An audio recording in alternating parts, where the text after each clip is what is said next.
Hi and welcome to this video on Introduction to Polars Library. Hi, I'm Raghavendra, an expert in AI, ML and data engineering. By the end of this video, you will be able to explain the features of Polars library, understand the commands in Polars library to perform data frame operations. Pandas is one of the most popular libraries for manipulation and analysis of structured data. Polars is a library alternative to Pandas which is much faster than Pandas for performing various data frame operations. The Polars project was started in March 2020 by Raghavendra supporting parallel data processing. This is in fact the most recent implementation. Its syntax is very similar to Pandas and the older version of Polars was called as PyPolars. Let's take a look at the different features of Polars. Polars is written in Rust, a language which is designed for safety and performance. Polars memory representation is based on Apache Arrow and leverages Arrow's columnar data format. Polars offers efficient memory management, cache handling and memory optimization.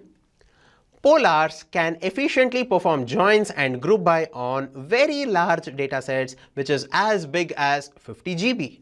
Polars supports both eager and lazy execution which makes it suitable for execution on distributed environments.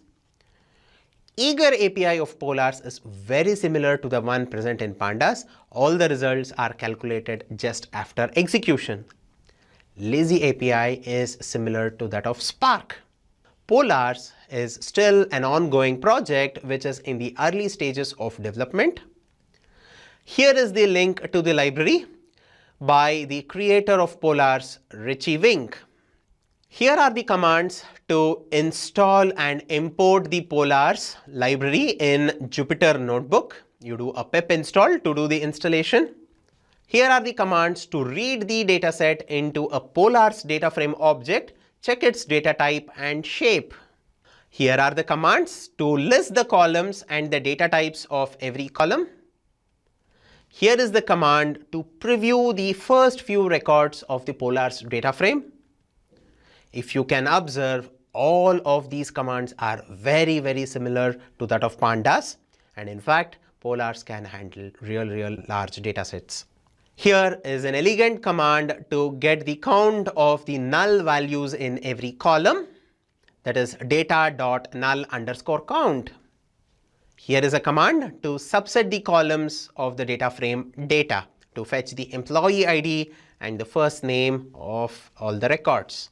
Here is a command to get the distinct counts of every category of a categorical column, that is data.department_id.value_counts. It's going to give you the distinct counts of every category. Here is a command to filter rows and select few columns of the data frame. Here is the code to perform data grouping and aggregating in Polars.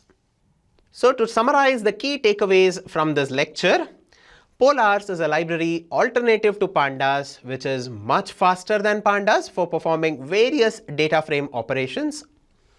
Polars is written in Rust language which is designed for safety and performance. Polars can efficiently perform joins and group by on data which is as big as 50 GB. Polars supports both eager and lazy execution which makes it suitable for execution on distributed environments.